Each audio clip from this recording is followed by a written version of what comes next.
like that. However, as far as the men were concerned, they really weren't willing to kind of come in until it affected their life in the bedroom. So then I realized that for a lot of us, especially, that's the gateway to really getting couples and individuals empowered and stronger is through sex. And a lot of therapists, I mean, you can throw a rock on any corner in Atlanta and probably hit a therapist's office. But a lot of them don't want to talk about sex, sexuality, and intimacy issues. Why is that? Well, some people, you know, even though therapists kind of, we're trained to do different things, sometimes they're just not comfortable. They're just not comfortable. They're not comfortable dealing with people, you know, who are ashamed of their sexuality or intimacy issues. And some people just don't want to talk about it. They can talk about anything else. They can talk about your anger issues. They can talk about domestic violence, addiction issues. But when it comes to intimacy and sexuality, it's just a handful of us here in the Atlanta area that would address that. So, I have some questions already that you already know that I'm going to ask you, but what is some of the key issues that couples come to you about when it comes to relationships and sex? I would say the biggest one is really communication. And when I say communication, it's not so much as talking verbally to each other, but really communicating, connecting in the bedroom, the actual act of intercourse and intimacy. A lot of them, there's a huge disconnect there. And again, they may, you know, you find couples that live in the same house almost as roommates, and they don't talk for weeks. But when they stop having sex, somebody starts to say something is wrong here. That's like when the light bulb goes off, when they stop having sex. But anything else, they can live for months without talking to each other, without having dinner together. But let the sex stop or something change in the bedroom, and then that's an issue. That's when they come running in, and they want that fixed immediately, not realizing all of possibly the resentment, the issues, health concerns, things like that that could have added to where they are. Wow. Okay, so when I started promoting the show, and I'm talking about we're going to have a sex therapist on the show, the number one thing that I received, and it came from women, is was ED issues of their spouses and or boyfriends. And this is not something that these women are in their 50s or 60s. These are women that are in their early 40s, or women are in their late 30s, and their husbands are having issues, you know, performing sex. Mm-hmm. And all of them does have a medical issue. So how do you handle that? I'm sorry, Joe, we have a problem with your mic. Can you just swap them out? Don't worry about the cover, just swap them to it. Just put it So how do you handle that type of situation when they come to you talking about the ED issues? And are the men embarrassed to talk about it to you or anything like that? Now, usually, well, I primarily see men. Mm-hmm. So usually by the time men come to me, they usually come via referral from a urologist or something like that, or some sort of doctor issue. Okay. And no, they're usually desperate at that point. They're frustrated. They have a lot of anxiety. Someone's either complaining at home or they are just not happy with themselves. So usually they want to talk about it. They want to try to get it fixed. They want to know what's wrong. But they all look for like a magic pill. They don't realize that sometimes, and we always have to rule out, that it could be something that's going on with them health-wise that is just kind of manifesting itself in erectile dysfunction. But it could be something, high blood pressure, diabetes. And for a lot of men, just that basic check, they don't get. They don't want to go to the regular doctor. They don't want to go into a primary care doctor. Right. So they just live with the ED and they try to, you know, make maneuvers around it, when sometimes it could be just as simple as managing your blood pressure. Okay, so we're going to pick it back up for that because that's one of the issues that some of these women we're talking about. Their boyfriends or spouses, you know, all have blood pressure issues. All of them have diabetes at the same time, which is, and they're not really doing anything to rectify that issue. So then, therefore, the wives and or girlfriends are getting resentful to the men because, they feel that, what the issue is that's causing this, that where you can't do your job as a husband, sexual wise, but yet you're not doing anything about it. So then they become too resentful of the husband because they feel like no longer don't love yourself, but you don't love me enough to try to resolve this issue. So what would you say to the women out there that have these issues, that's dealing with this?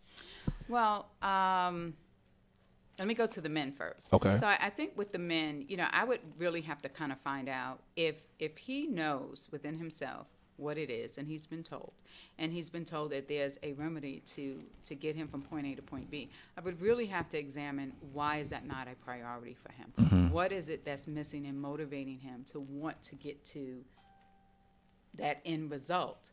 So I would have to ask, how happy were they together in their sex life?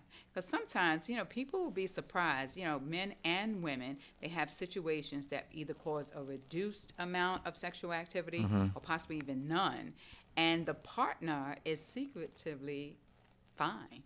They're quite happy, and sometimes you see that's why they're not motivated to get it fixed. So I would really have to kind of spend some time with the man and kind of find out, how was the sex life before? Was he under a lot of stress or anxiety? Did he have to perform? Was it, acts that he was asked to do or wanted to do that he didn't like or he didn't want to do? Or did he want to do some things that she didn't like or she didn't want to do?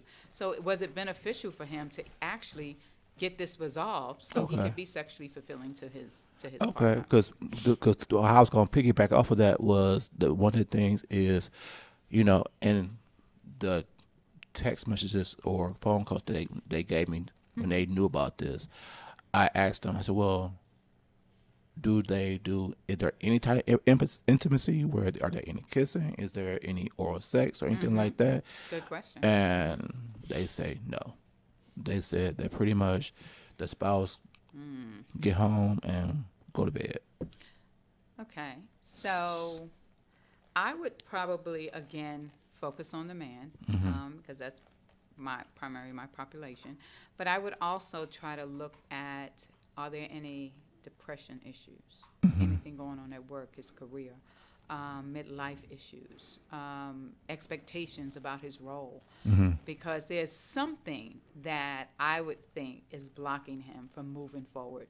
Because again, ED will definitely stop intercourse.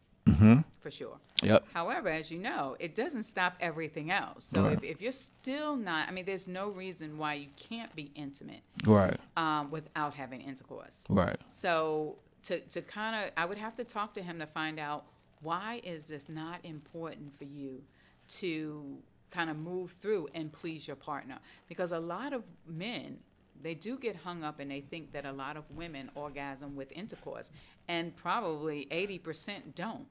So that's not even, she's not necessarily even wanting that. But where's the loss in the intimacy connection? That's what I would be more concerned about. Okay. So the next question I had that I received was, a young lady was saying that her husband is working a lot. They have a goal they're trying to meet as a couple, financially. So he's working really hard. So the amount of hours he's putting in at work, he's pretty much tired once he get finished. So they may have went from maybe 2 or 3 days a week to 2 days a month, and she doesn't know how to rectify that. Because in her mindset, if you go from 2 or 3 days a week to 2 days a month, and the man has been used to that, and now he's okay with just doing twice a month, then her mindset is going that he might be trying to get for somewhere else. So what would you recommend for that?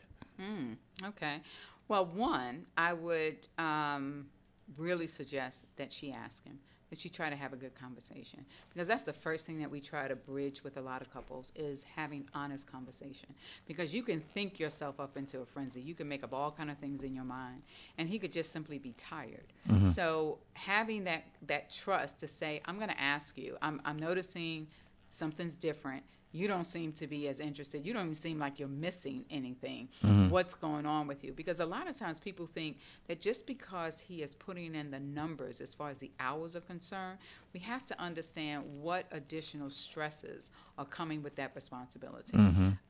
Is he finding himself now not having any quality time for himself, not able to kind of decompress at all? Right. I mean, what are some, are there, things going on in the job that's causing more stress? So just because he's working more hours, and he may be worrying about this financial commitment that they're trying to fulfill. So I would actually have an honest conversation with him, because again, just like we were talking about with the other couple, maybe he's not for intercourse. But he may, has she tried to just be intimate with him, maybe run some, a bath for him and massage each other or something like that, just to spend some quality time. I would also just stress that she should tell him what her needs are. She should simply just say, I need more of your attention. I need more of your time. And then kind of go and help navigate from there. Okay. So for the young lady, for the couple who have the issues with the ED, the question, the follow-up question that she wanted me to ask you is, do you think it's okay for her to ask for a hall pass? Because she feels like if you're not willing to take care of yourself and supply the needs of me, would you be okay allowing me to go somewhere else to get played, please? But I'm knowing that I'm not going to go anywhere. Okay. Well, my first concern would be, I would have to ask her, why is she staying? Why is she staying with someone that she feels is not willing to fulfill her needs, to accommodate her desires? Why is she willing to sacrifice the rest of her life to just have a piece or a part of him? And what does that say about her expectations about how people treat her and take care of her needs? So I would ask her, now again, a lot of people, poly is a trend. People, not a trend as in it's coming and going. It's just, it has a lot of attention right now. Right. I guess from the Sister Wives show, things like that. Right. So it's really becoming more mainstream, and people are very accepting of having other people in their relationships for whatever reason.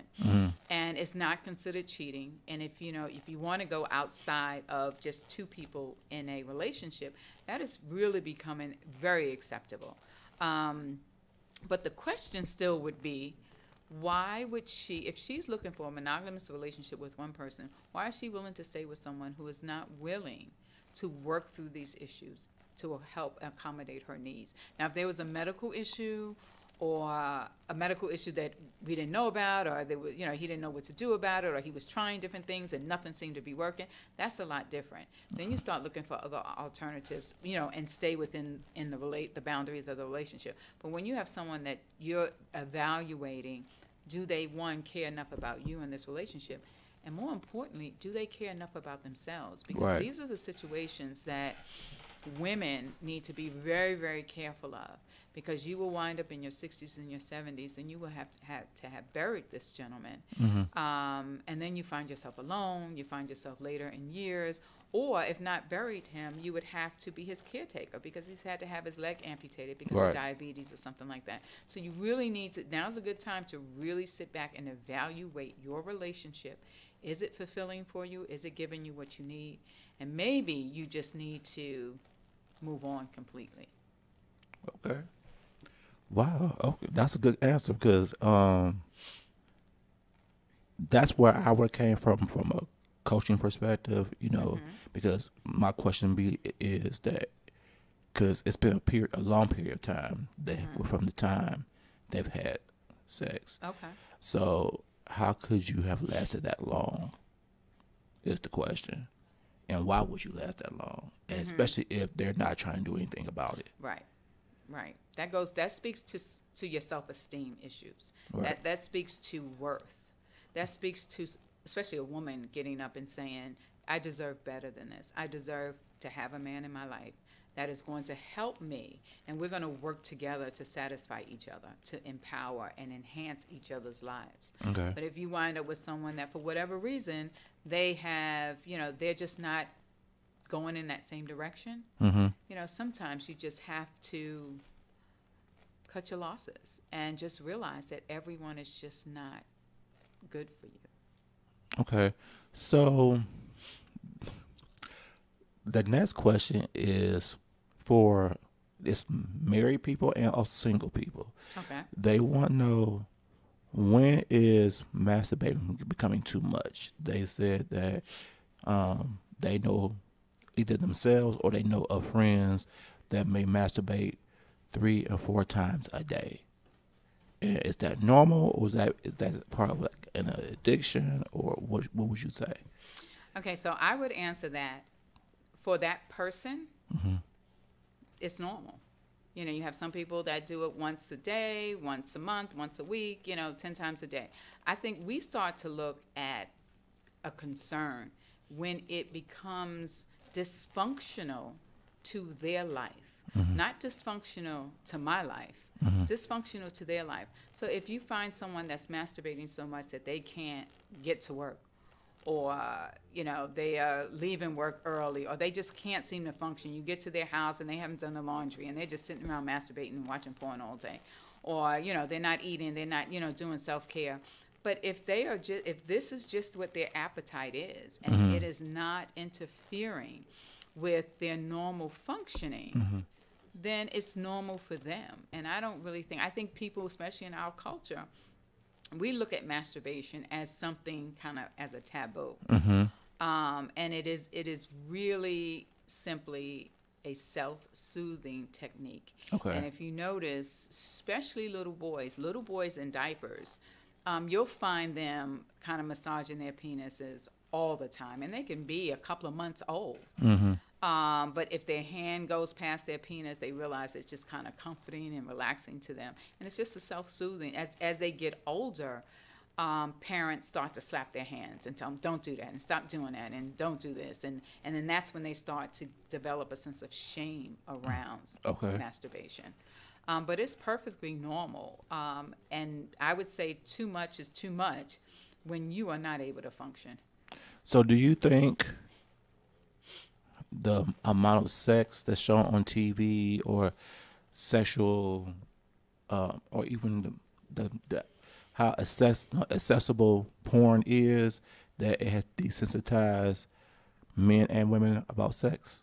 Oh, I think so. I think that, years ago when the most that you can get was a copy of a magazine that's under your dad's bed or something like that, which was limited. I mean, that was really limited based on you just looking at a picture. And depending on the person's imagination is how far things could go. But now you don't have to have an imagination. I mean, you can just turn on any porn channel, and you can see anything you could ever dream of. Right. You can actually see it and watch it, as opposed to as opposed to using your imagination. And even back then when we used our imagination, a lot of times it was just kind of missionary, things you hear about, how babies are made. But, now you can go from self-pleasuring and masturbation all the way to the BDSM dungeon, where you talk about whips and spanking and tying people up and, urinating and golden showers. Right. I mean, so it can really go the gamut now. Okay. So the next question... Okay, this is a good one. So a young lady reached out and she said that she was living with her boyfriend, and she came home from work one day, and when she went into the room, he was masturbating. And while he was masturbating, he had like a dildo in his butt. So she instantly considered him as being gay. But someone else said to her, no, because the man's rectum is where their G-spot is located at. So maybe he had a woman that kind of turned him out or turned him on to that. And once he had that pleasure from that situation, he always tried to get that same pleasure. So if he's doing it on his own, he used that. So what's your thought on that? Okay. Do you think it's gay, or do you think it's no, just absolutely not. okay? No, because exactly what you said. There is an arousal point in the man's anus, which is around the prostate. It's called prostate massage. And a lot of men enjoy that. And, one of the things I try to tell a few of my clients is that if you look at the back of two people, a man and a female, it looks very much the same. And a lot of women like anal pleasure, and a lot of men like anal pleasure. And I don't think it makes it kind of changes your identity because of the type of sexual activity you enjoy. And I would really have to say kudos to him, because a lot of men would just rather just die than have a woman touch anywhere around it. Don't even go in the back of the thigh. Like, don't go near it, because they're afraid that if they get aroused in that way, that they would be viewed as being gay. And when I talked to the person, I said, it's, in the men's health magazines, it indicates that, they tell men, you should masturbate maybe every other day or something like that. And when you do it, if you're in the shower, to stick your fingers up there, because it will give you the arousal that you need. And so I said, this is like documented medical information. But I just think the mindset of the fact that, it's in the anus and the rectum. Exactly. And that activity is associated with something that our society has created a lot of shame around. But one of the things that I would tell people, tell your listeners, that if anybody is interested, there is an activity, a sexual intimate activity called pegging. So that if someone is interested in doing it, that's when a woman kind of uses a strap-on with a male partner. Really? So that is very, very. I don't want to say very, very popular. Like everybody's doing it. But it is a way to kind of arouse, especially if men who like prostate massages. Because I watched like the Breakfast Club radio show, and like Charlamagne the God, and then like Tank the R&B singer, they publicly said that they, even Trick Daddies publicly said they have no problem with their wives or their girlfriends tossing their salad. And they get a lot of backlash from that, saying that that's gay and all this kind of stuff. But even just recently, Gabrielle Union mentioned that she tosses Dwayne Wade salad, and she got a lot of backlash from that, because they saying that's too much information, all that kind of stuff. So what did you think about that? Well, everybody's focusing on vegan and health conscious. Everybody should be tossing some salad.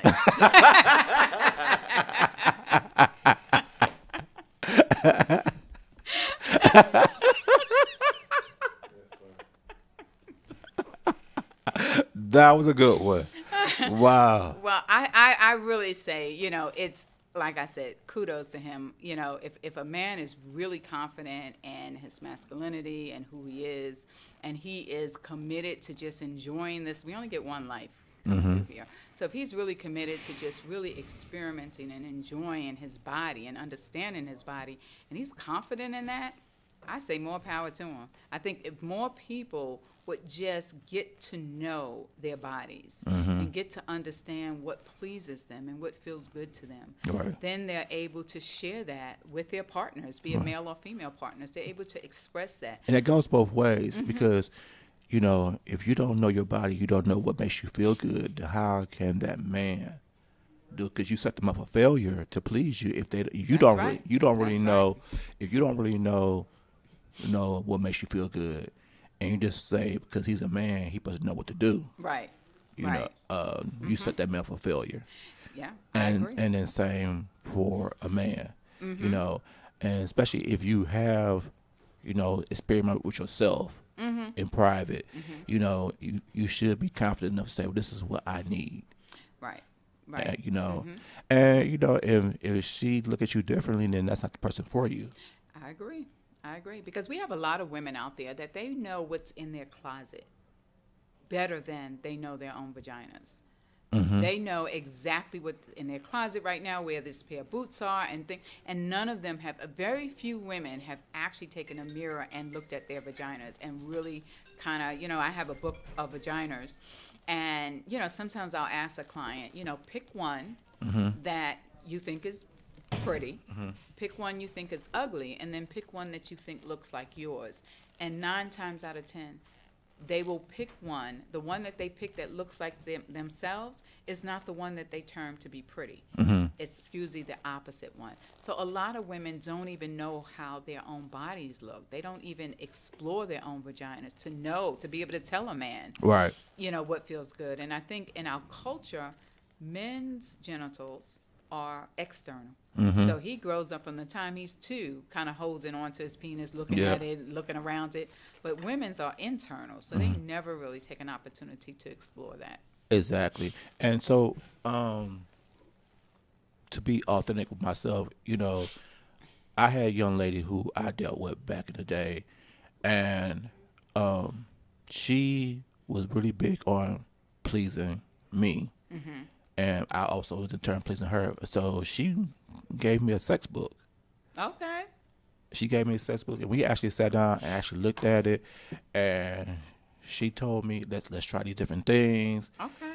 And I was open to it because it was me and her. You know, it wasn't something I was doing with everybody, but it was something that me and her, because I was really into this person at that time.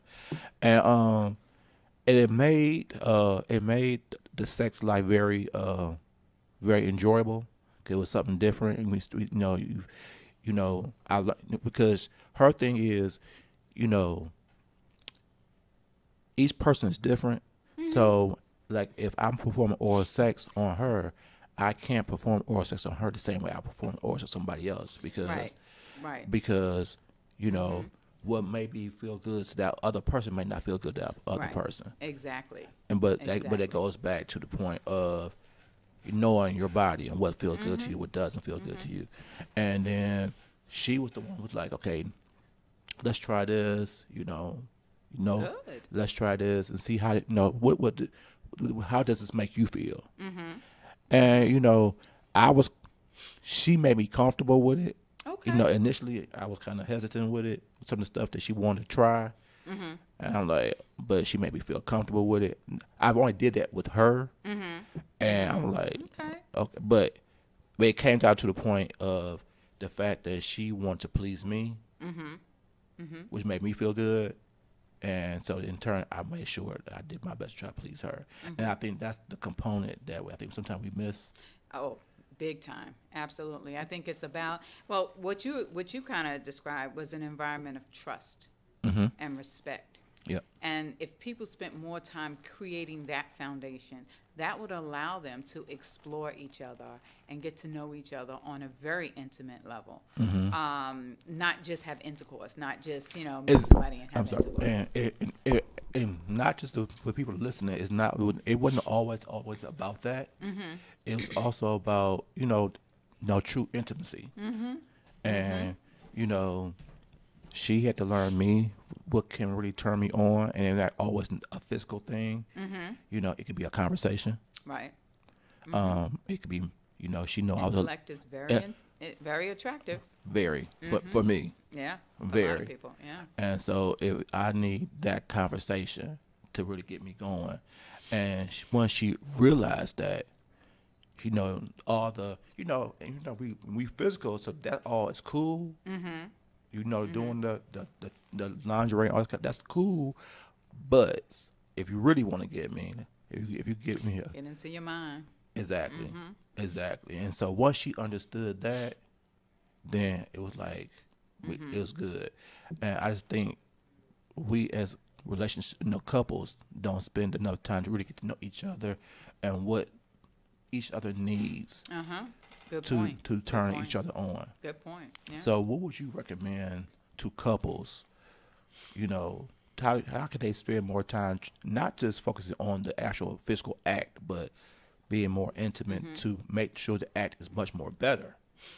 So what would you recommend? I would recommend, it's a technique that we kind of share with our couples, and it's called Sensei Focus. And it's a technique. There's certain aspects of the technique, but overall, it allows each person to just kind of, be naked in front of the other person. And you start off slowly, and you take turns, and you just kind of start touching your partner. And you're not necessarily touching it for their pleasure the first time around. You're really touching it to better understand, how their legs feel. What kind of marks do they have on them? Is this a birthmark? Was this a scar? And you kind of talk through that geography and talk through, well, where did this scar come from? Or, how does this feel? And you really kind of take it slow, and you stay completely away from the genitals at first. And you just start with their feet and their legs and their calves, and you just really get to know this person, every square inch of their body.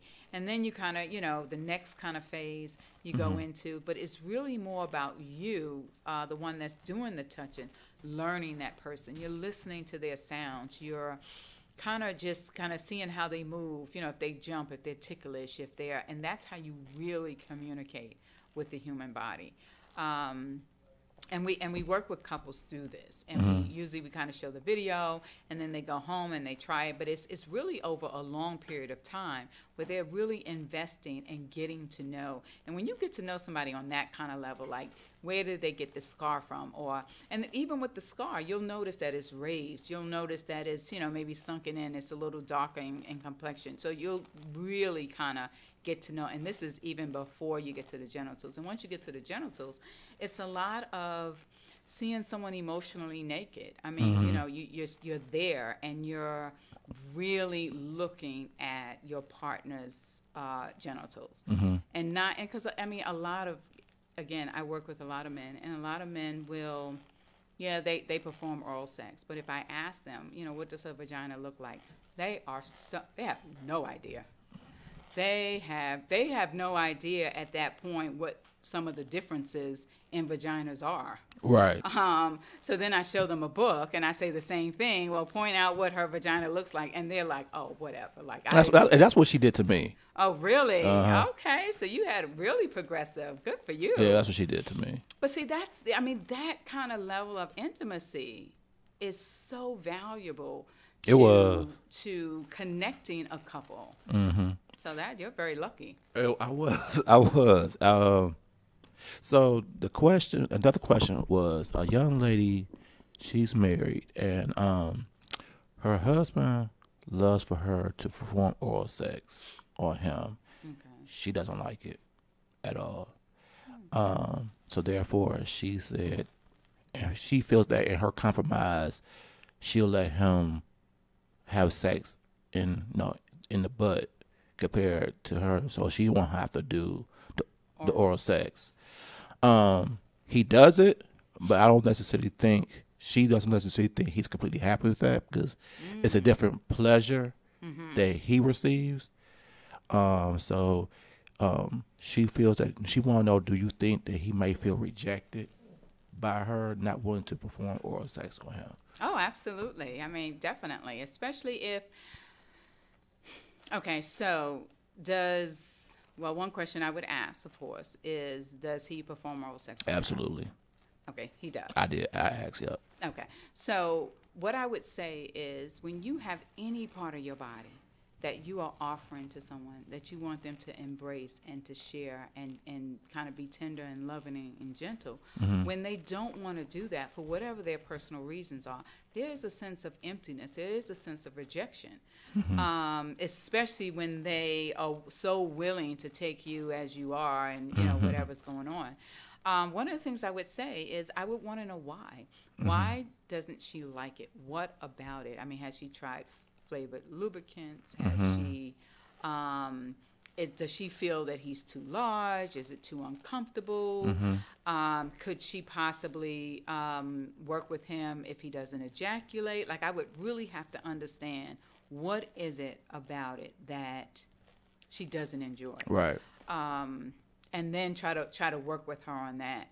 Because sometimes women, they either say they don't like the smell or the taste or whatever it is, but a lot of that stuff can be altered. It can be changed with different things. So maybe if I guess I don't know if she doesn't like the feel of it. We could just, I would just have her work through different ways to see what is it that she doesn't like. We used to give, I've only done 2, but I've done 2 classes on oral sex with men. And I've taken women to a place where, they were so uncomfortable. They didn't know how to do anything about it. And we've kind of taken them from start to finish. And it's, we've had a lot of fun, and but it's one of the things that a lot of times, if you really need to be willing to give all of yourself to your partner. I just think maybe because I don't look at sex as being taboo, and so I'm open to learning about it. I think, especially down here in the South, where, in our as us as African Americans, we're very religious. And sex is not really much talked about, especially in churches, whatever, stuff like that. But it's always one of the main reasons that an issue could occur with the relationship. How can we get people to change their mindset how they see sex? Because they don't want to talk about it. They don't want to express. No, they don't want to do the self-examinations to try to figure out who they are as a man and a woman, what they need to express it to that woman. But yet, everybody wants a sexual fulfillment. So how can we do something? One, we got to keep talking about it. We got to keep talking about it, because when things are in secrecy and things are a taboo, then people are allowed to stay in their own personal space about it when nobody's talking about it. So we got to get the conversation going. We got to talk about it like we talk about the news, and like we talk about Trump, and like we talk about everything else. We just got to keep talking about it, because as long as we act like it's something to be ashamed of or to be hidden or not to talk about at the dinner table, then we run into problems. And we have so many young people who have, they're getting all of these STIs because we're not talking about it. We're not telling them about it. We're not sharing. And I think when I was driving here, I saw there's like 1,800,000 already this year diagnosed with new HIV status. Like, that is huge. Yeah. We've got to start talking about it. I tell people all the time, I am Andrea Markham, intimacy and sexuality, and I talk about all things sex. We can talk about anything you want to talk about with my clients. Okay, I'm going to go there with you. I have a question. I saw this on the show today, and I said, well, it'd be a good question to bring up to you. Okay. Hello, caller. Thank you for calling into the Wellness Architect Show. Who's calling? Hi, my name is Shaka. Hey, she's Shaka? Yes, sir. How you doing? I'm blessed. How you doing? I'm great. What's your question for Andrea, or your comment? It is a question. And I was just looking for a broader perspective. I was talking to a gentleman, one of my colleagues actually, and he had expressed to me during the middle of the conversation that, hey, just heads up, I'm gay.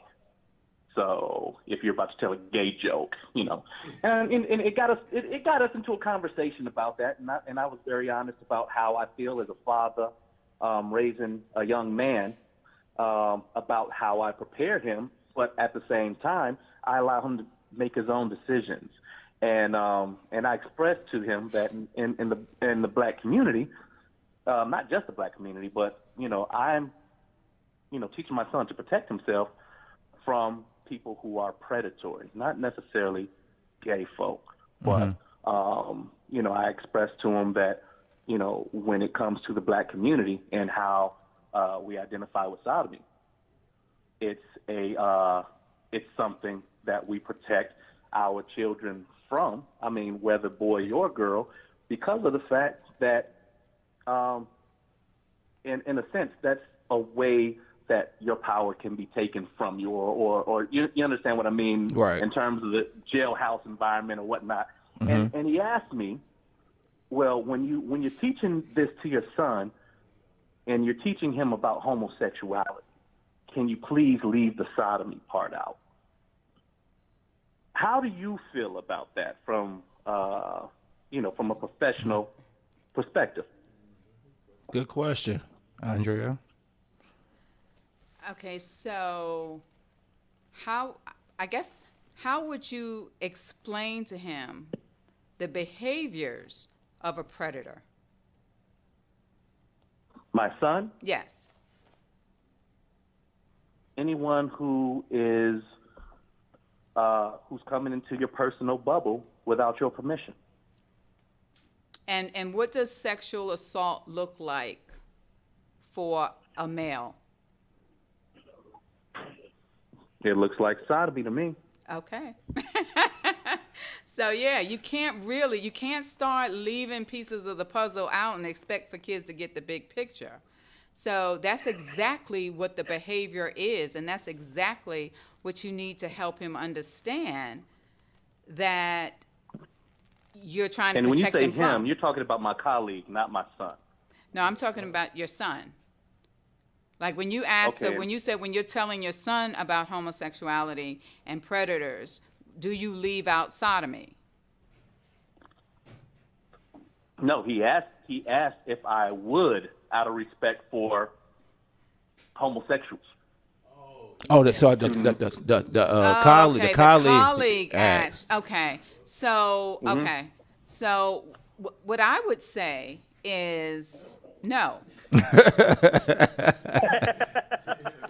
Because okay, I would just express to him, again, the same way you would explain to a little girl about rape and loving intercourse with her husband. So the acts and the behaviors could mimic each other. However, the context is what you need to get across. So I understand what he's saying about he doesn't want it to, I guess he's thinking that that'll be a negative focus on homosexual males. However, what you're trying to tell your son is about predator behavior and the acts in which that is executed. And how old is your son? He's 7. Ooh, okay. So, at some point, when, I don't know, maybe if he sees, a gay couple and, when you start talking about sex and things like that, then at that point, he will understand the gentle side of sex with same-sex couples and couples of the opposite sex. But sodomy and rape, that is all on a different spectrum. Mm-hmm. That is still part of our society's truth. Mm-hmm. Mm-hmm. And I think, for me, I think it's good that you start at 7, even though people might say that's a little bit too early to be talking about this, but it's not really too early. Like off the air, I was telling you how I was watching Iyanla Fix My Life, and she did a show with 5 homosexual men, and one of the men was molested at the age of 5. Yeah. Mm-hmm. So for him to start at 7 talking to his son is a great thing, because you have to prepare them early now, because you never know these people are crazy out here, and they will try and do anything to someone if they are able to. So I commend you on that, sir. Appreciate it. I appreciate it a great deal. And you know what's, and I'll share this with you, and y'all probably gonna slam the book on me just because I'm sharing this. I mean, because this is really what started the conversation between me and this colleague, is that I was explaining to him that my son, he knows to ask questions, because he knows that I'm going to tell him the unfiltered truth. So one day, I'm cooking. I'm in the kitchen, but I got this show on, and the show, I don't necessarily like him in the room when I watch, because there's so many shows that I got to filter myself, because they're just going all the way frontal. They're going all the way man on man. And I'm talking about like Game of Thrones and Shameless and shows like this. So I had Shameless on. This is when I was checking the show out, before I really discovered how deep they go into it. And he comes into the kitchen, and he's like, "Dad." I'm like, "Yes, son." Like, if a man is trying to have a baby,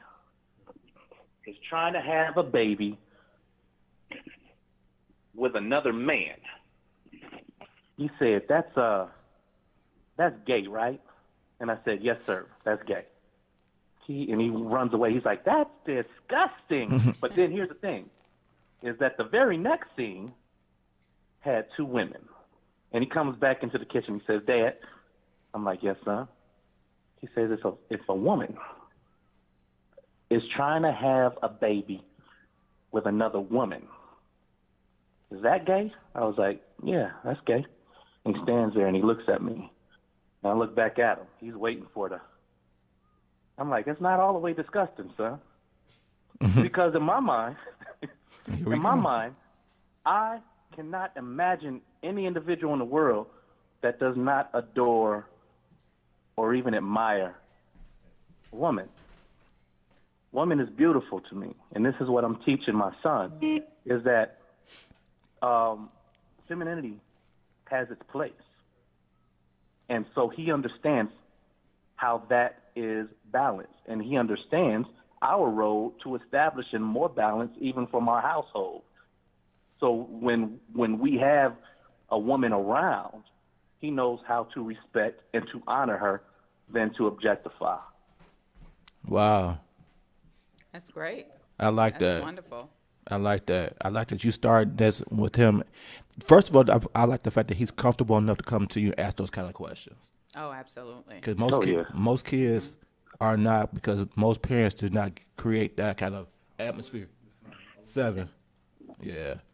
So most parents don't create that kind of atmosphere to make the kids feel comfortable enough to ask those questions without being shamed. So that's true.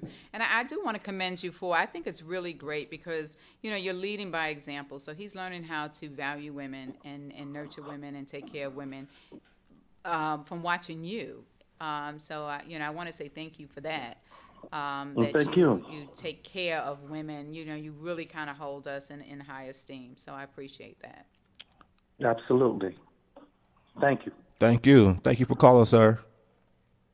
All right. Take it easy now. You too. Bye-bye. That was a good call. It was. It was. And I just think, after watching that show, you have to start touching these kids early. Because, these people, you never know who it is. It could be, and in that situation, I was watching that show, it was a family member. It was actually his brother who molested him.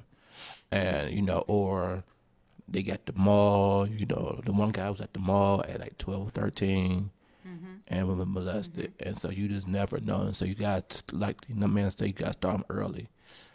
And so, I think that's with all kids, because women, a lot of young women have been molested, at 3 and 4 years old. Okay. And a lot of times it is by a family member because those are the ones that they're in contact with. They're in contact with uncles or cousins or older cousins and brothers and things like that. So I think, people would be surprised to see how many people in general, 1 in 6 males are molested. And it's probably double that for women. But women come out more. They share with each other. Yeah. And men kind of hold it in shame. I did a group with, sexual survivors, men who was, sexual assault survivors. Yeah. And it's truly something that they really struggle. They struggle with their identity, their manhood. Absolutely. Because before I became a coach, I think I said this on the show before, I got coached by Iyanla Vanzant and her team. And she had a show. She would do a weekly spot on Michael Baisden back in the day. And she felt the need to coach 100 black men. Oh, wow. And so the top 2 issues for the black men, of those 100 black men, were abandonment issues and molestation.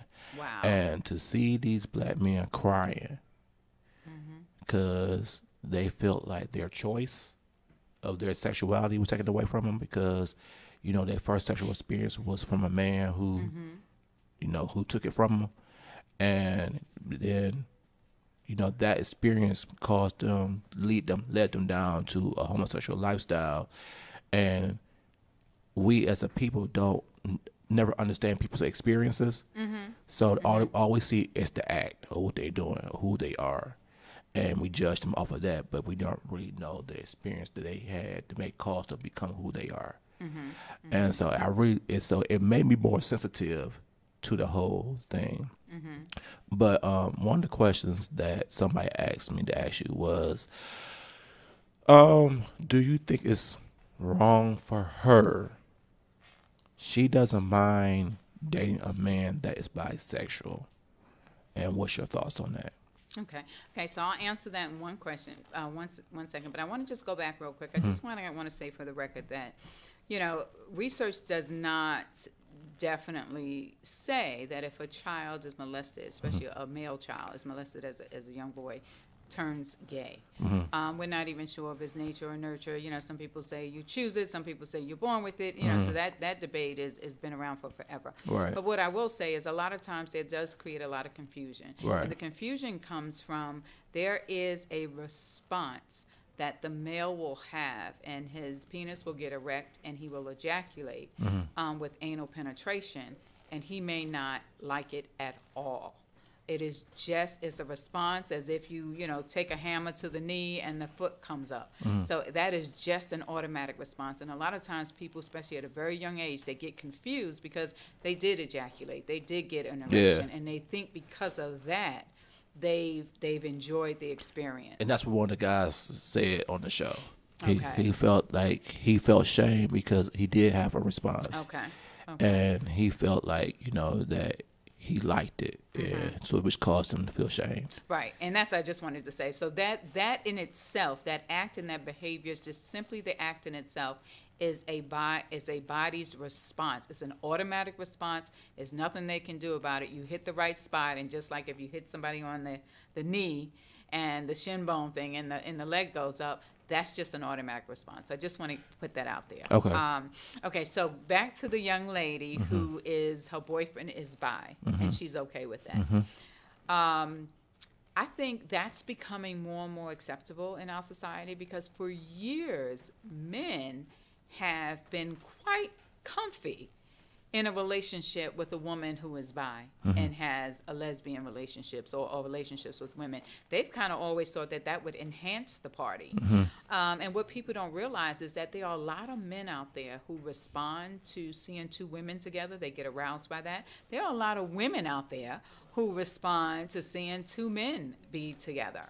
Okay. So they get aroused by that. And I think speaking, with that woman, I would say, more power to you because you are accepting this person for who they are and what they bring to your life, and you're not passing judgment. And nowadays, people are going into asexual and gender fluid, and and I mean, it's the spectrum is just getting so broad that is so valuable when I see someone just accept someone and love them. Can you explain what gender fluid is for those who may not completely understand what that is? Well, I'm gonna, as far as fluid is concerned, like if you have a stream and it just kind of drifts along and it drifts along, I think the newer generation, they're really getting away from being classified or identified as one thing or another. They are saying that, today I'm feeling quite masculine. I want to dress, I don't know, I just want to kind of put on a tie and a button-up shirt, and I want to get some wingtip shoes. So this is how I feel today. So this is the representation that this is the identity I'm going with today. And then maybe, next week they, you know what? I want to put on some heels. And they don't want you to question them. It's not within our right to question, to say, well, wait a minute, are you a man or are you a woman? Now, that just merely kind of determines what their genitals look like, when the baby is born. If it has a vagina, it's a girl, penis is not. But as far as who I identify with, I mean, I don't need to apologize for that. It's, I'm male today, I'm female tomorrow, or whatever it is. And it's just very fluid. And they want society, and a lot of people, their friends and their families, to just accept that. If I show up and I have on wingtip shoes, a pair of nice slacks, and a tie, this is who I am today. This is how I'm presenting, because my heart, we're starting to listen to people's hearts and really kind of hear who they are inside. And who said that you have to every day for the rest of your life display or present in one particular look? Mm-hmm. Who said that? Who determined that? I think the generation now is like they're more into being complete authentic of who they really are. Exactly. And they don't really care what you think. Where my generation and maybe older generations, we are more concerned of the perception that people have of us. Exactly. That's because the older generation created that perception. They created what men look like and the roles men take. And that's why we kind of wind up now, especially in this new generation, with what we call toxic masculinity, where who said boys don't cry? Right. Who in society said that, girls wear dresses and men or males wear slacks? Because now you have certain men, they want to wear a dress. They want to wear a dress. And probably in the next 50 to 100 years, you'll have people just doing and being humans and not really conforming to the standards and the expectations and the boundaries that society has set on your expression. Okay.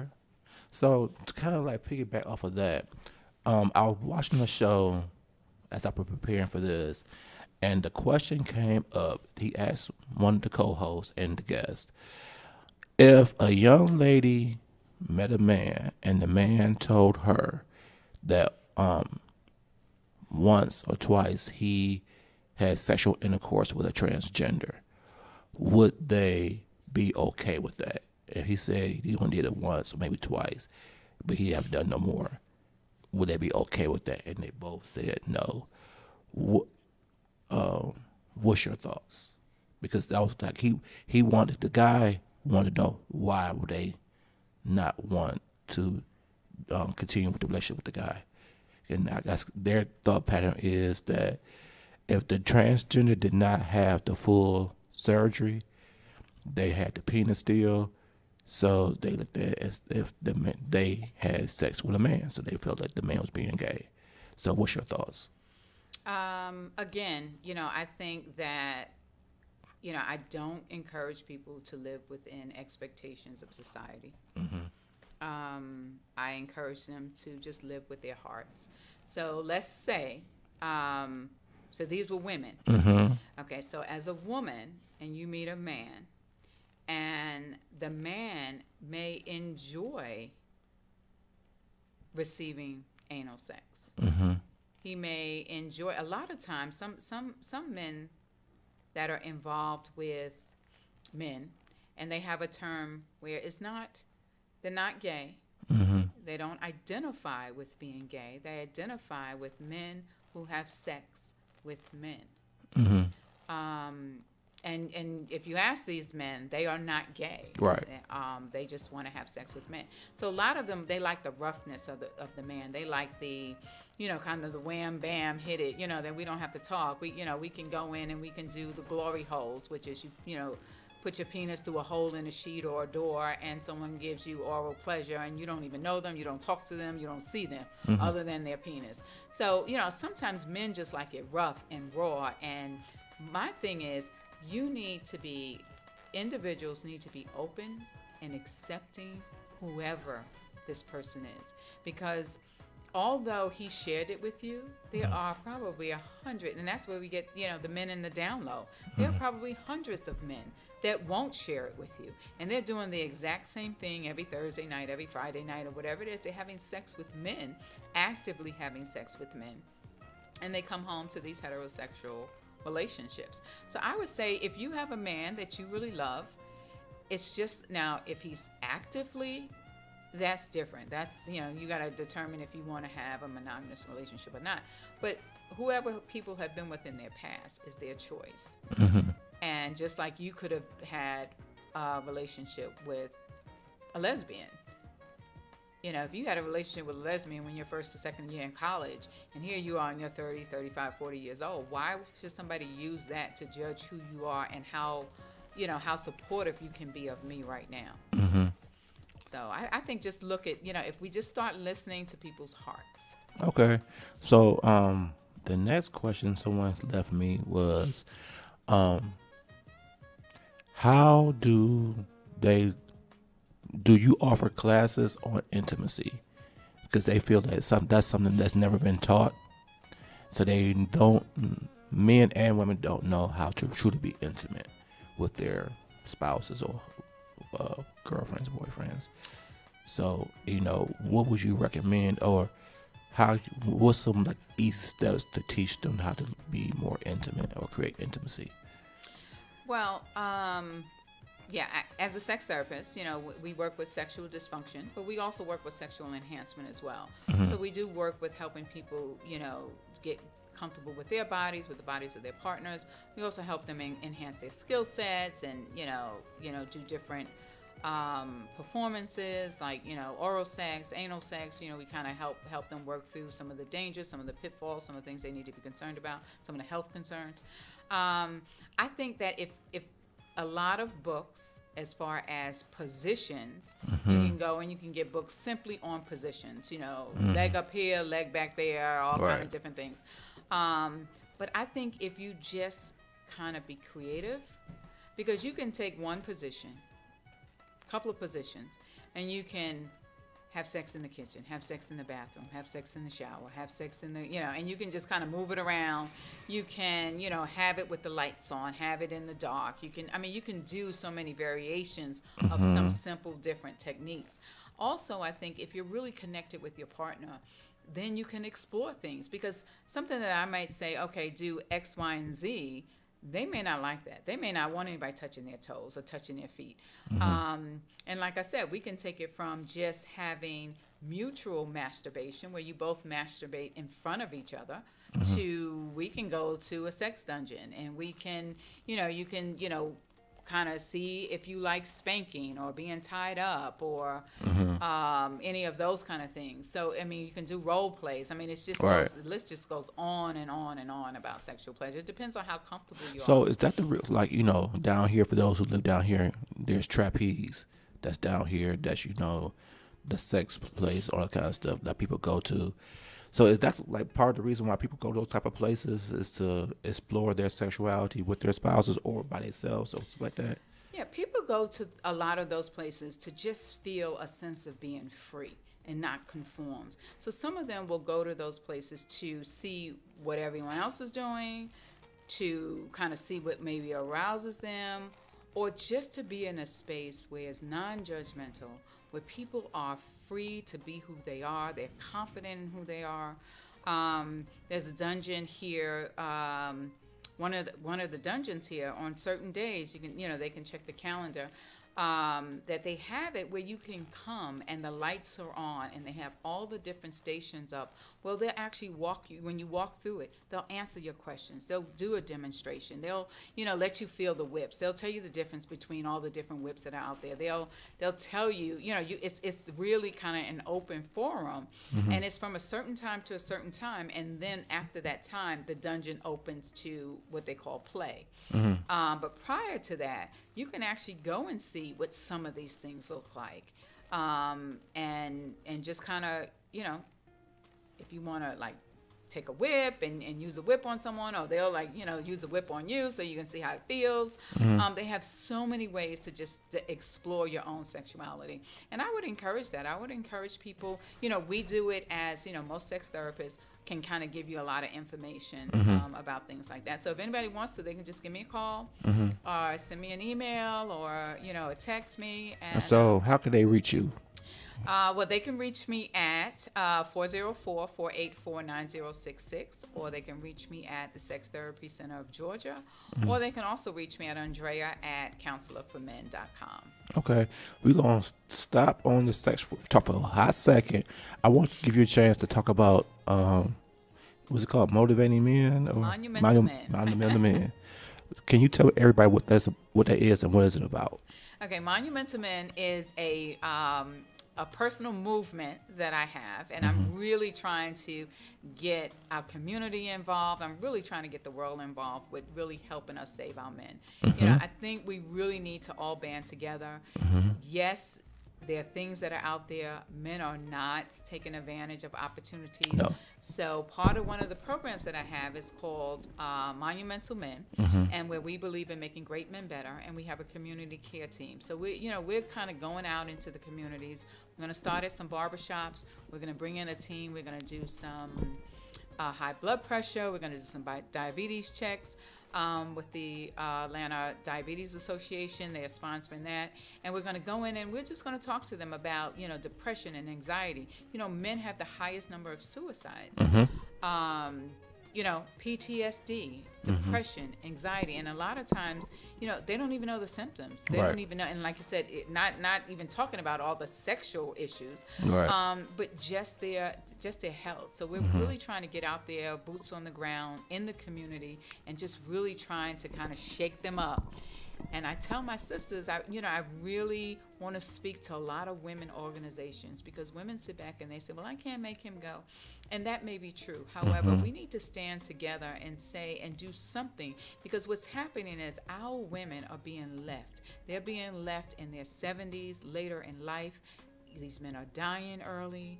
These men are winding up being their caretakers. They're not having very fulfilling lifestyles in their later years, because men are not taking care of themselves. So we no longer can tolerate a man just not going to the doctor and not following up. I agree. And, I've always say on the show from day one I've started doing this that you attract who you are. And where I'm at this moment in my life is how I connected with you. Because that's a passion of mine. Okay. And we talked about this off air. When you told me, when I asked you what it was, you told me what it was. I instantly said I have to be a part of that, because it's a passion of mine. Because there's not a lot. There's all kind of events, all kind of seminars for women. That's true. Hands down. There's nothing for men. Nothing. And one of the things is that everybody wants to say is the men won't come. But we have to go to where the men will go. Right. So the barbershops is where you could find a man at the barbershop pretty much from Tuesday through Saturday. And especially Friday and Saturday, it's going to be packed. That's your chance to really create that crowd and have a conversation. And so, when you said that, I said, okay, how can I be down with that? Because from a life coach perspective and also a holistic health coach perspective, like you said, when you're doing the blood pressure checks and the diabetes checks, those are two main issues that causes the ED. And especially me speaking about it from a male perspective, can help enlighten them. Yes. On why it's important to take better care of themselves, and with me being a coach at the same time, make them understand the lack of self-love it is that they're showing themselves by not trying to take care of it, and then let alone that lack of self-love then is pushed on to the wife, because then they feel a certain kind of way. And the thing is that you have to understand that men have to understand that each person, male and female, have a different love language. And just because you are a certain way and your wife knows that you're a certain type of way of a male doesn't mean it's okay. Because, that's not how she receives love. So you have to learn, you have to take that time. And that's part of the whole growing process of intimacy, is trying to learn, what do she need from me? Right. That she can receive the love that she needs from me. And then she can learn from me, well, okay, Kevin is not the emotional guy, so he's the active service type of guy. So if he does, so if I do stuff for you, that's my way of showing love to you. Right. But I have to also understand too that might not be hers. Right. And she might need me to be a little bit more vocal and say that I love you, all this kind of stuff. And I have to be okay with that, even though I can't say, it's not how I get down. Right. Right. 'Cause that's being selfish. And so I think that's something that has to be taught. And I think men don't really fully understand it. And even some women don't fully understand it. And I think that's would be a great platform to make the men feel comfortable. Because at the barbershop, they talk about everything anyway. So I think that'd be a great place to start that conversation, you know. And I've been asking the universe to give me the sign because I want to do something like that. Okay. And here you go. And I think that would be perfect. So you know, yeah, we're gonna talk about that more in detail. But I think I'm honored that a black woman is doing it, you know, because sometimes it can help start conversation, because if you look on YouTube, it's always these things where how the black man and the black women just do not get along, and we're taught not to get along with each other. And the fact that you care enough about black men, I am their number one advocate. Absolutely. That just will make the black men feel better, because I think, you know, the black men, all they want is from that woman is some love and support, so they can be great. And so the fact that you want to do that, you know, it's good. So I appreciate that. Well, thank you. I think it's important for men, you know, when we talk about a man's role, you know, one of the things that I look at, you know, my commitment to my community and society is really helping the man leave a legacy of healing. Right. Because intergenerational, we've left so many different intergenerational curses between our anger and our drug addiction and alcohol. Yeah. That I really think that a man's role is to profess the love for his wife, protect and provide. And I ask them all the time, if you're not taking care of yourself, how are you able to do that? Right. How are you able to provide for her and protect her? You know, especially when you guys have done maybe 20 years together, and, you know, everybody's in their 50s or their 60s, and you know, and we're burying you guys, or you guys are killing yourself because of depression, you know, and suicide and things like that. So, you know, we got to get aggressive about saving Exactly. And I think because we're taught not to be emotional, we're taught not to be vulnerable, that's why depression is so real with us. Oh, absolutely. Because we don't know most of us don't know how to express it. Because we're taught not to. Right. And so, you know, that's why as a coach, it's, you know, most of the time, most coaches, their client base is females, because the females are taught to be more emotional and express it. Right. And, you know, a man don't usually come to me until, like you said, it's in dire need. And that's why I tell people, check out my website, counselor, 4 men, men.com. And one of the things that I kind of talk about is toxic masculinity. I mean, how do we, you know, where are men at when we keep telling them from the time they can, you know, they're toddlers, don't cry, you know, shake it off. And then, you know, when they get sick or they're in pain, you know, they're trained to handle the pain and to handle it quietly. So now we have a situation where we're saying, we need you to ask for help. We need you to reach out to these doctors. We need you to talk to me. And they just don't know how to do it. They don't know how to tap into their never taught right? that. We never taught that. And that's, we have to stop that for our young boys. You know, we were taught that as kids by our parents. But now even the women in our lives, you know, they hold us to this same kind of standard. So, you know, if we can't even feel comfortable with our mates, right, to be vulnerable, and that's the key. That's it.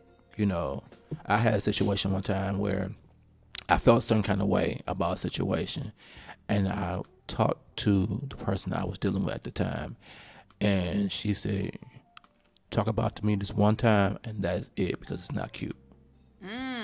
Wow. Okay. And so instantly, now my guard's back up. All right. Cause now I can't trust you at this present moment. That's right. With my feelings and emotions. And so now, who do I talk to as a man? And so luckily, you know, by the time I had learned how to become a coach, so I learned how to do my own work on my own self, or I'm more comfortable. I could go to another coach that I know and express it, but it doesn't help where, you know, as a man, you don't feel comfortable, you don't trust safe and ready to trust a woman with your own feelings because of your experiences. Right. So. And a lot of men share that with me. A lot of men share that they test women, and women, this is for you guys. you know, they test women and they tell them just a little bit and they watch. Because what happens is sometimes when a woman gets angry, when she's hurt, when she's, you know, feeling violated, she will throw back in his face. Not only will she throw it back in his face, but she may be on the phone telling her sister or her cousin or her mom, you know, and at that point he feels that he was so vulnerable with her. He kind of shared a moment of weakness, and now, you know, she's kind of throwing it back in his face. And then at that point, he will never trust her again. I don't care how long they stay together. He'll stay with her, but I don't care how long they stay together. He will never trust her with his heart again. Ever. Ever. Ever.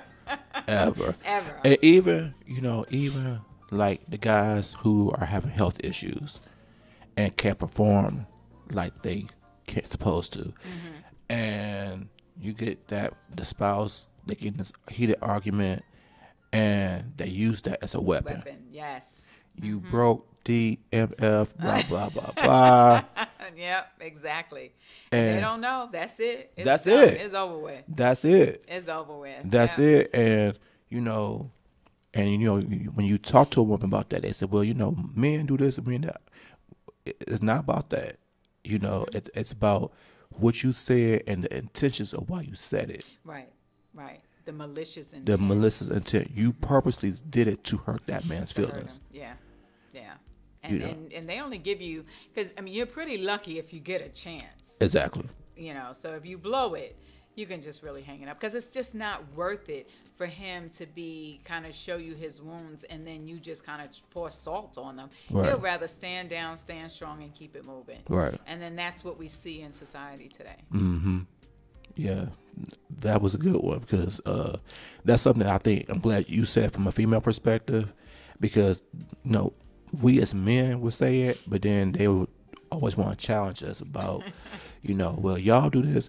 Yeah, a man may cheat, and it's not right, but when they cheat, they're not doing it with the intent of getting caught, first of all. Well, yeah. So then, therefore, in their mindset, they wasn't doing it to purposely hurt you, because they didn't intend for you to find out about it anyway. Where that is some backwards logic, isn't it? But on the flip side, they can look at it as if, you know, when a woman say what they say, you know what you're doing, and you know that what you're saying is going to hurt my feelings, and that was your intention. So if you know, love don't hurt.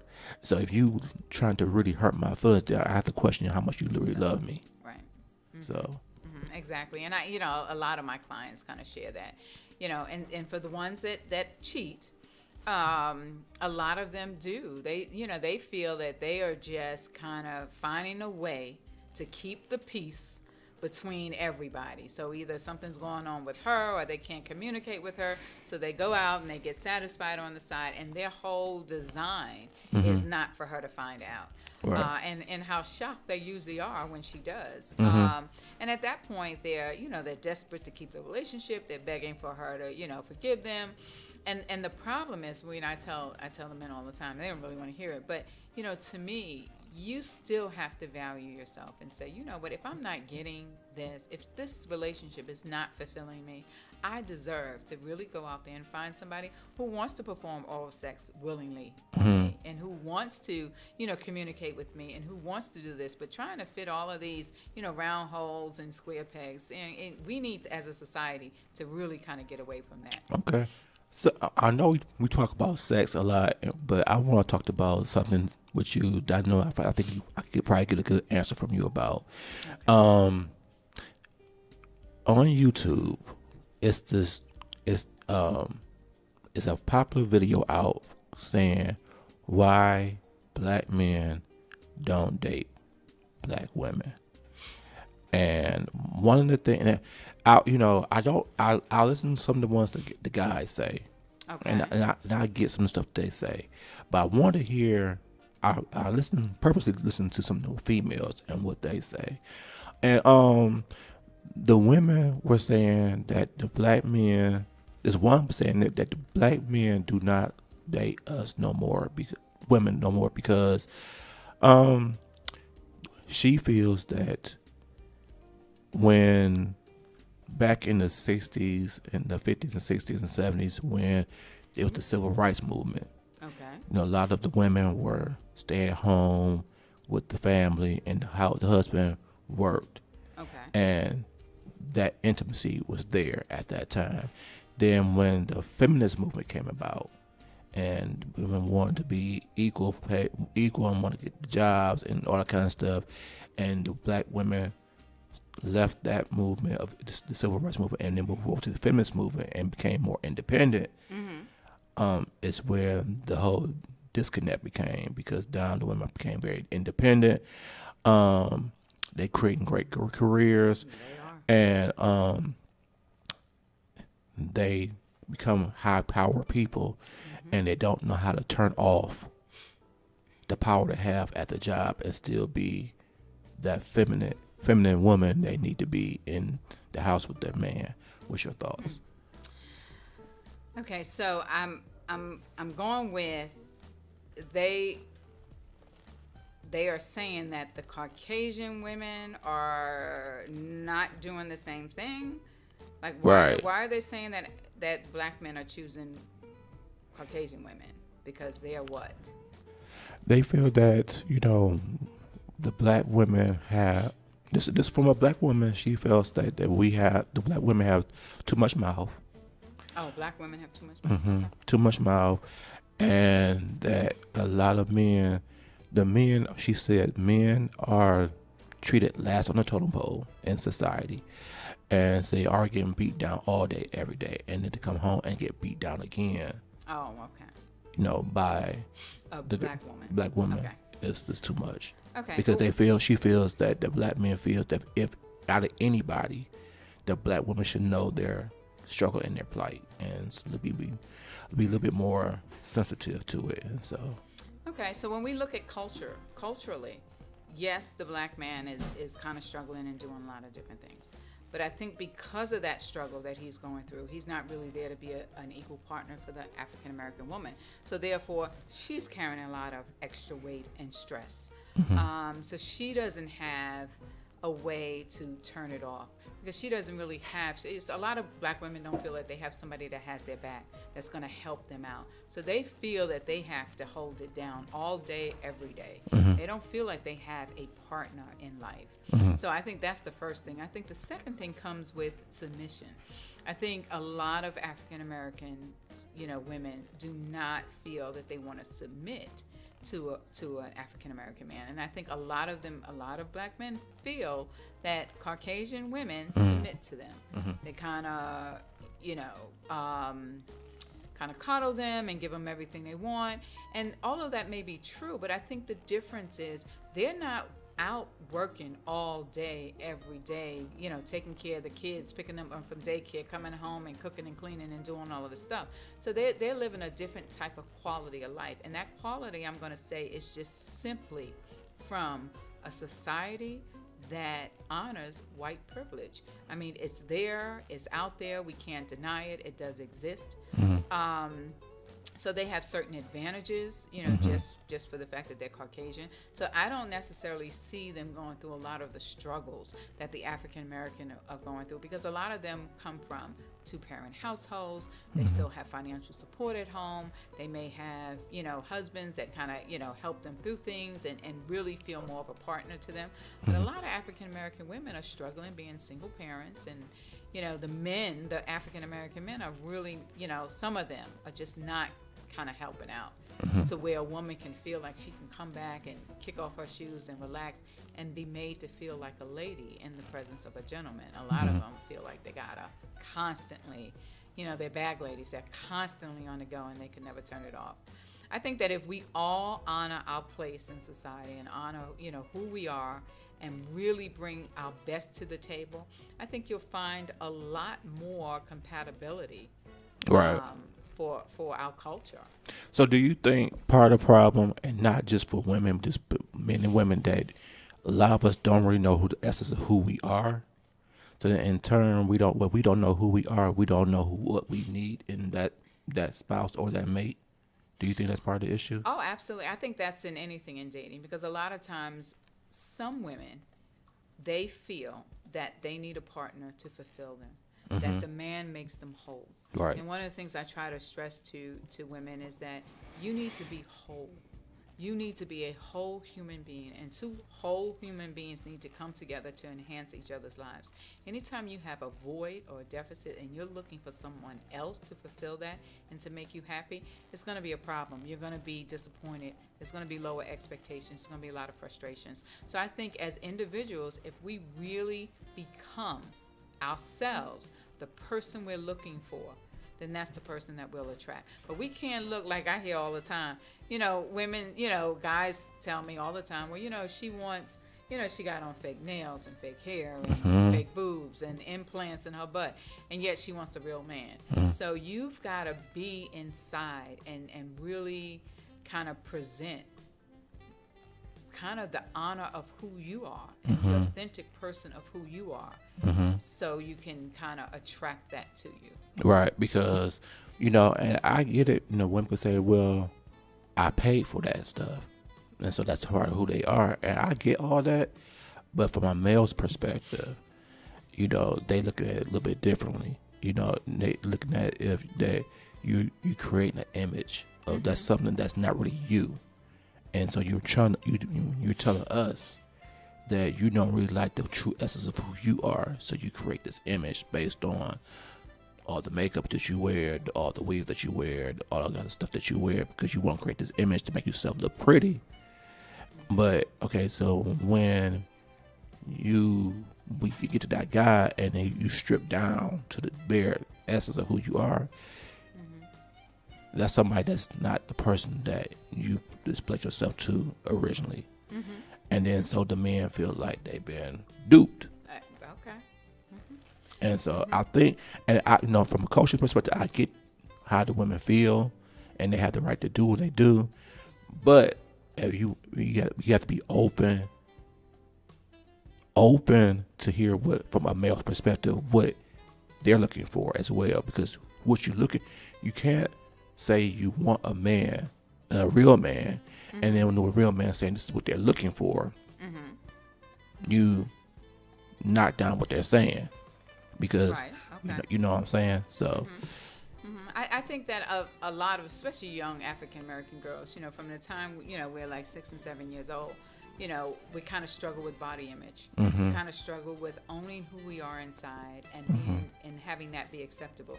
Now, I'm not saying that, if you want to, have a weave or get, fake nails and things like that, those are just aspects of you expressing who you are. And I think all of that is fine. I think that's why, we wear boots or we wear, mini skirt or, whatever it is, just to kind of have different sides of who we are. I think the problem comes when you are no longer happy with who you are in this raw and naked form. When you are just butt naked, you don't find yourself beautiful. You don't find yourself pretty. I think that's where the body image issue is. And I think a lot of African Americans, because we watch people idolize long, straight, flowing, beautiful hair, and then we look and we have kinks and we're thinking, okay, that's kind of ugly. Right.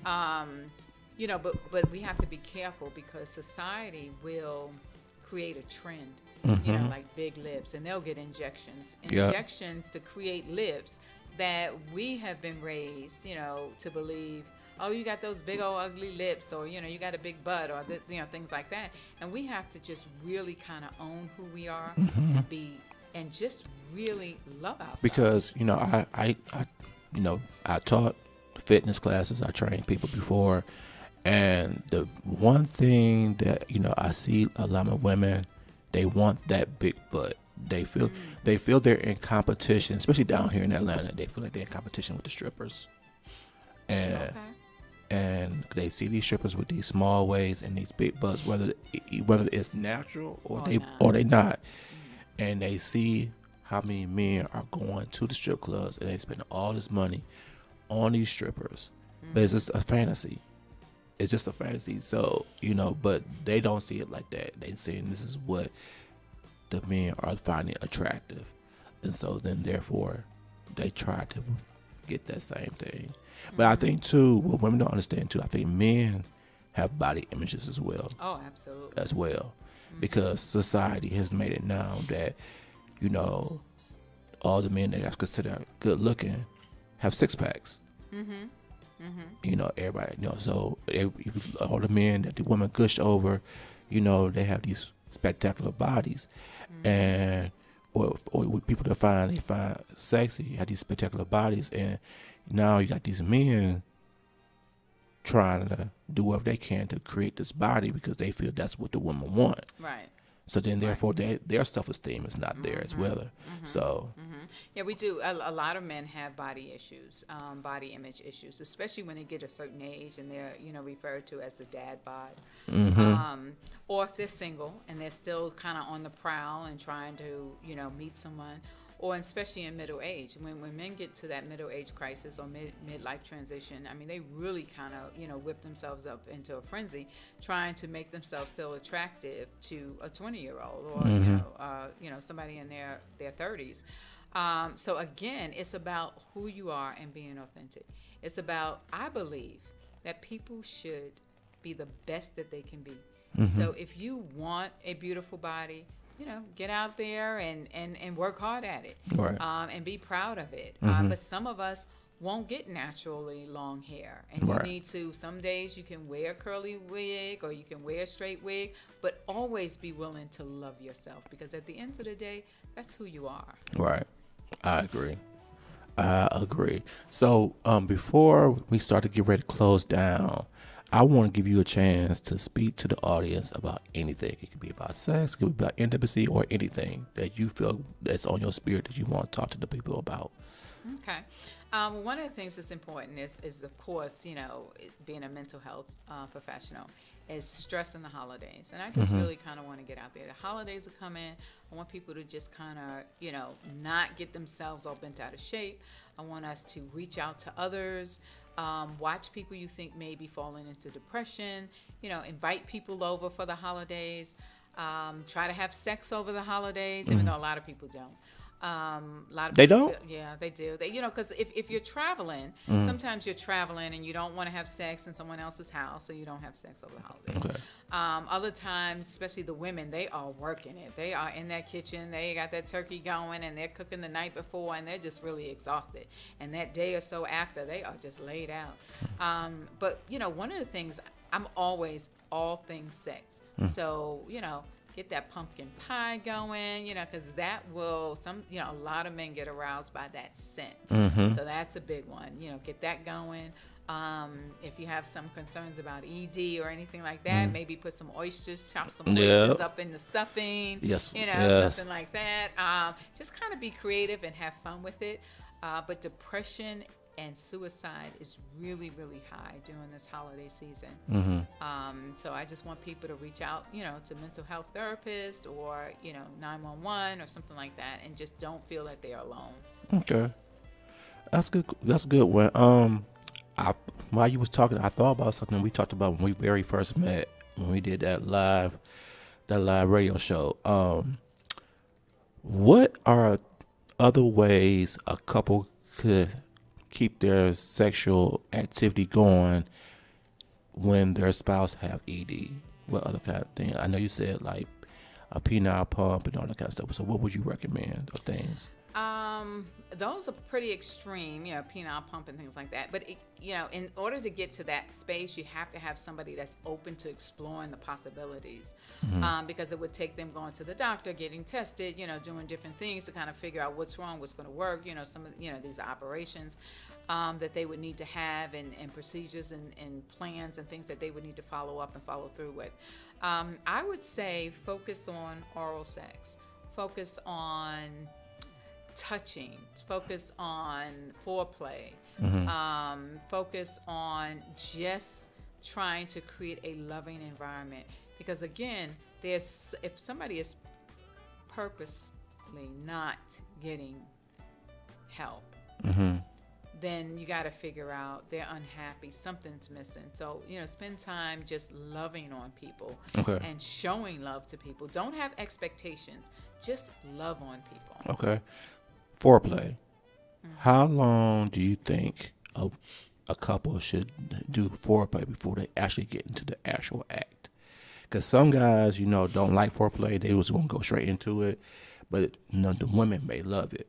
Or it might be vice versa. The women may want you to go straight into it, and the man want to do it. So what do you think is like the proper amount of time to do foreplay before they start going to the act?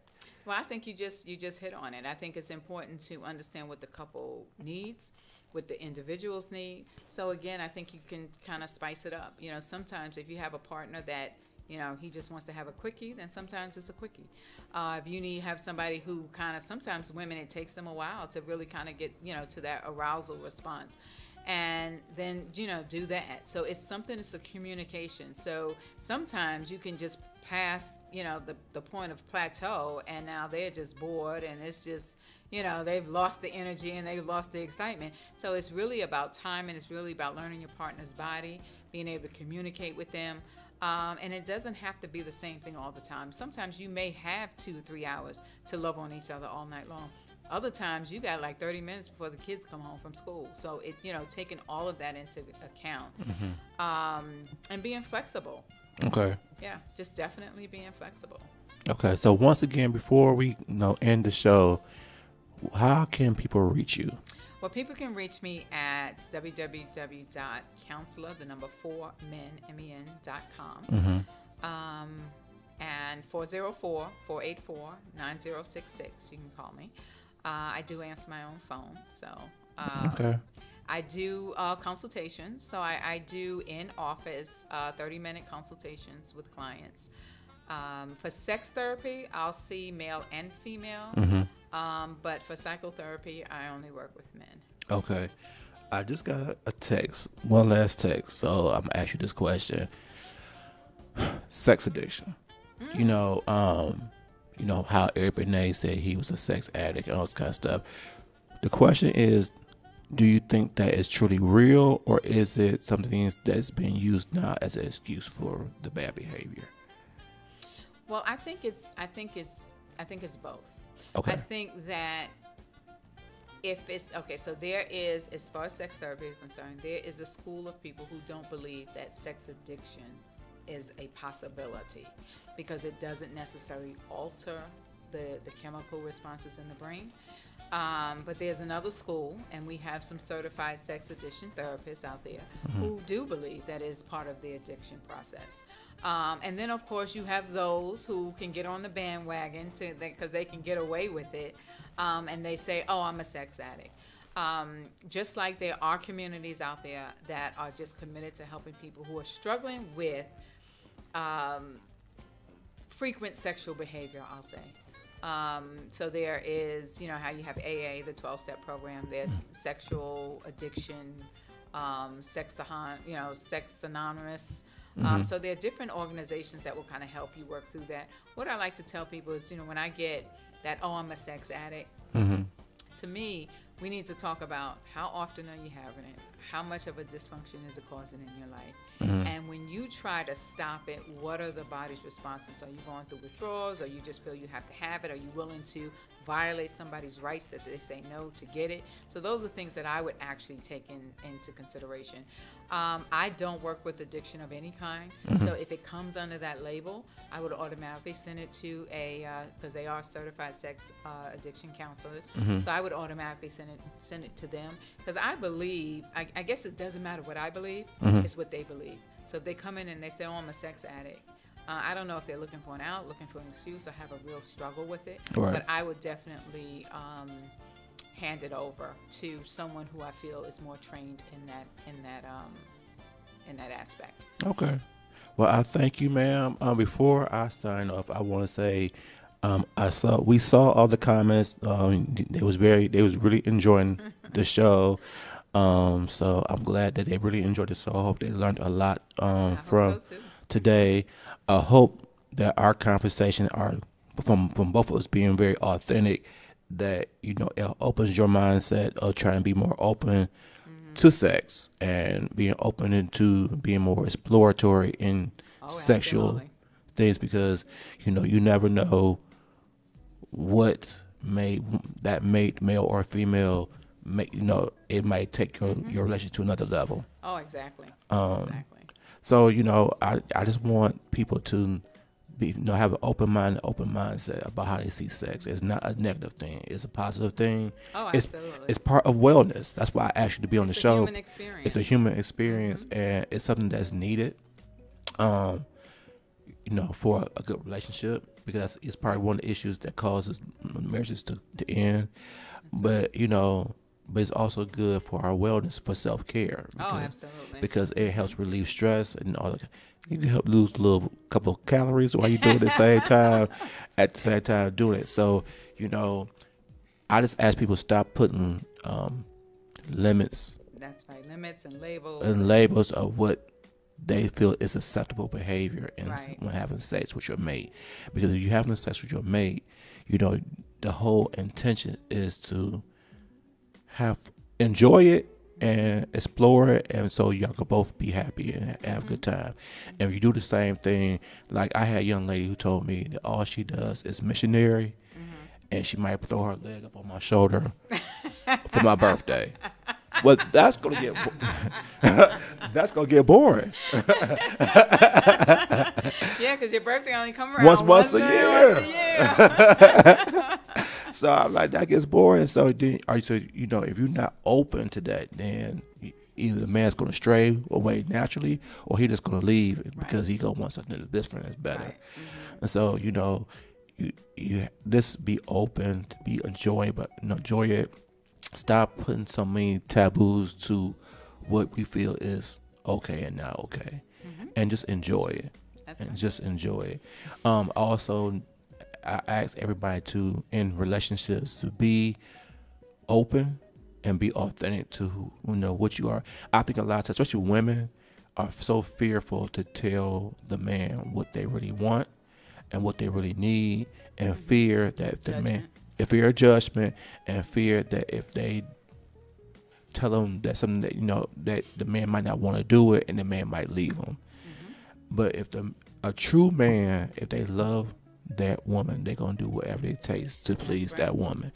That's a fact. Yeah, that's right. That's the fact, because like I told y'all, I was very authentic. I really care about that young lady, and so when she had the sex books and all that kind of stuff, I did it because I enjoyed her, and we had a great relationship at that time. Yeah, and that's part of what love is. Exactly. So I was willing to, hey, this is what you want to do, let's do it. This is what you want to try for me, let's do it. If I didn't like it, I can say, I tried it with you, I didn't like it. Right.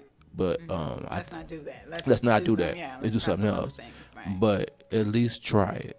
You don't want to reject her, or you don't want to reject him in their expression of how they want to try love towards you. So just be open, optimistic, and be authentic, ladies, and just understand that each person have their own experience, and so don't pass judgment because of what you think how they should act, or how they should be, while knowing their experience, and because in their history. Because it's more to it than what you think they should be doing, or how they should be acting. This is an experience why that man act the way they do, or that woman act the way they do. And before you pass judgment, just try to understand the experience first. Definitely. And then if you tried that and it still doesn't work, then you leave and go through something better. But other than that, at least try to understand the experience before you end it and do all that kind of stuff. So as we getting ready to leave for the Thanksgiving holiday, I want to say happy Thanksgiving to everyone. I hope you have safe travels. Don't eat well, but don't overeat. Have sex, as the doctor, as Andrea said, have sex. Have a lot of it if you can. Just make it an enjoyable holiday weekend. And I'll see you next week. Once again, thank you to Andrea. Thank you. And be great, be you, be authentic, and we are out. So what's up? This your boy Shout Ello. Right now, you're on Instinct Radio.